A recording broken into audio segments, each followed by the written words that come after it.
Hello दोस्तों, Shri Hari classes में आप सभी का स्वागत है। आज हम कक्षा 12वीं के लिए मानव भूगोल के मूल सिद्धांत के अंतर्गत अध्याय 2 विश्व जनसंख्या वितरण, घनत्व और वृद्धि का वीडियो लेकर आए हैं। यह पाठ 1 या 2 भागों में रहेगा।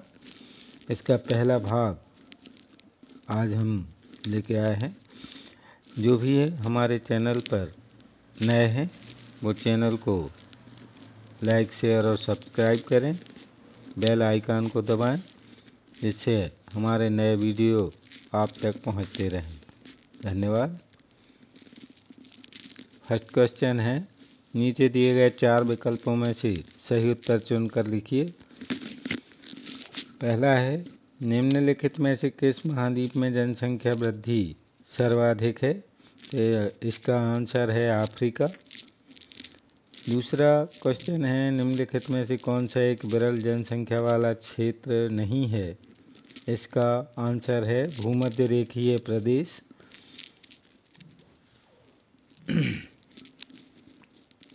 तीसरा प्रश्न है, निम्नलिखित में से कौन सा एक विरल जनसंख्या वाला क्षेत्र नहीं है? इसका आंसर है ग, चिकित्सा आवलिक शैक्षणिक सुविधाएं। चौथा प्रश्न है, निम्नलिखित में से कौन सा एक तथ्य सही नहीं है? तो इसका आंसर है घ, जनांकीय संक्रमण की प्रथम अवस्था में जनसंख्या वृद्धि उच्च होती है। अगला प्रश्न है, ये 30 शब्दों में उत्तर देना है कम से कम। पहला क्वेश्चन है, जनसंख्या के वितरण को प्रभावित करने वाले 3 भौगोलिक कारकों का उल्लेख कीजिए। आंसर हो जाएगा, जनसंख्या के वितरण को प्रभावित करने वाले 3 भौगोलिक कारकों में भू आकृतियाँ, जलवायु तथा मृदाएँ हैं। ये भौगोलिक कारक हैं, क्योंकि जनसंख्या वितरण को प्रभावित करने वाले और भी कारक हैं, लेकिन भौगोलिक कारक पूछे गए हैं। तो भौगोलिक कारक में 3 चीज़ें आएंगी, भू आकृतियाँ, जलवायु और मृदाएँ। ऊबड़ खाबड़ व उच्च भूमियों की तुलना में लोग समतल व मैदानी भागों में अधिक निवास करते हैं। इसी तरह विषम जलवायु की तुलना में सम जलवायु प्रदेशों में जनसंख्या का उच्च घनत्व पाया जाता है तथा उपजाऊ मृदाएँ कृषि कार्यों के लिए आवश्यक हैं। अतः बंजर भूमियों की तुलना में उपजाऊ भूमियों में अधिक जनसंख्या निवास करती है।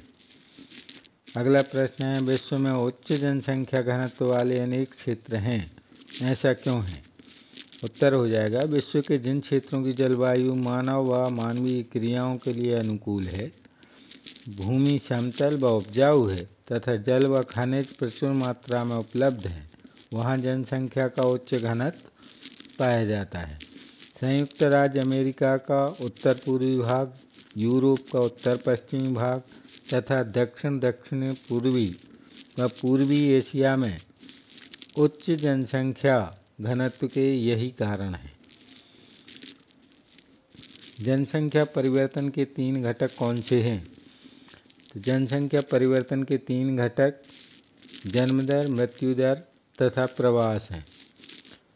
जनसंख्या परिवर्तन के ये 3 घटक हैं, इनको याद रखना है, जन्म दर, मृत्यु दर और प्रवास का। जन्म दर को प्रति 1000 स्त्रियों पर जन्म जीवित बच्चों की गणना का ये सूत्र दिया है। जन्म दर बराबर किसी वर्ष विशेष में जीवित जन्म बच्चों की संख्या अपान उस क्षेत्र विशेष में वर्ष के मध्य में कुल जनसंख्या गुणित 1000। इसी प्रकार किसी क्षेत्र विशेष में किसी वर्ष विशेष के दौरान प्रति 1000 जनसंख्या पर मृतकों की संख्या को निम्नानुसार या निम्न गणना के आधार पर ज्ञात किया जाता है। मृत्यु दर बराबर किसी वर्ष विशेष में मृतकों की संख्या बटे उस वर्ष के मध्य में उस क्षेत्र की अनुमानित जनसंख्या और गुणित 1000। गा है प्रवास, तीसरा कारक जो है प्रवास। मनुष्य और संसाधनों के बीच बेहतर संतुलन स्थापित करने की दिशा में उठाया गया कदम है।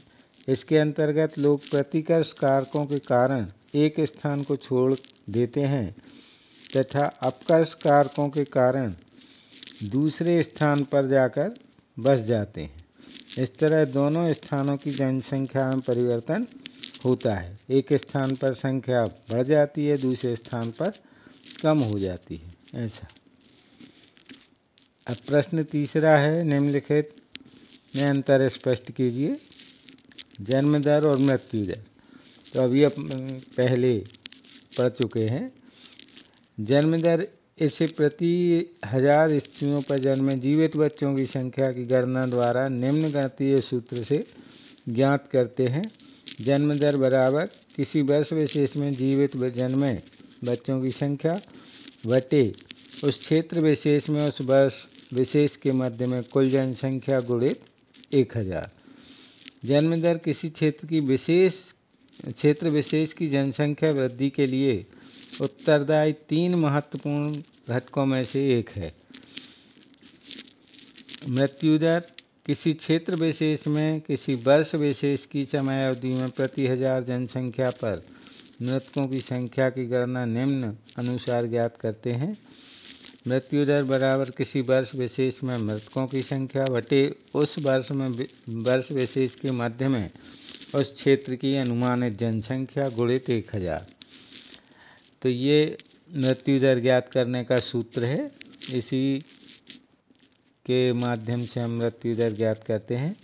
मृत्यु दर किसी क्षेत्र विशेष की जनसंख्या वृद्धि को नियंत्रित करने वाले कारकों में से एक माना जाता है।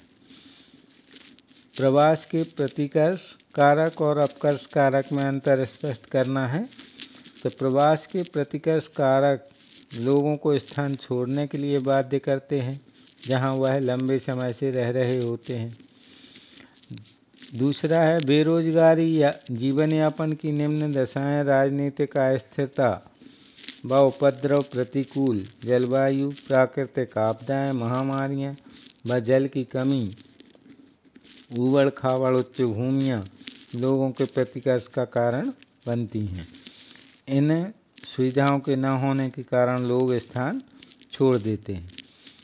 इसके विपरीत अपकर्ष कारक रोजगार के बेहतर अवसर, जीवन यापन की अच्छी दशाएं, शांति व सुरक्षा, अनुकूल जलवायु, जल की उपलब्धता, समतल उपजाऊ भूमि, शिक्षा व स्वास्थ्य सेवाओं का विकास आदि ऐसे कारक किसी स्थान पर आप्रवास का कारण बनते हैं। विश्व के ऐसे स्थान लोगों को स्थायी रूप से बसने के लिए आकर्षण का केंद्र होते हैं। आप्रवास मतलब प्रवास को रोकना या प्रवास को रोकने की क्षमता रहती है इन चीज़ों में। इस तरह से हमारा ये शॉर्ट वीडियो पूरा हुआ। आपने इस वीडियो को देखा, इसके लिए धन्यवाद। Please like, share and subscribe the channel. धन्यवाद।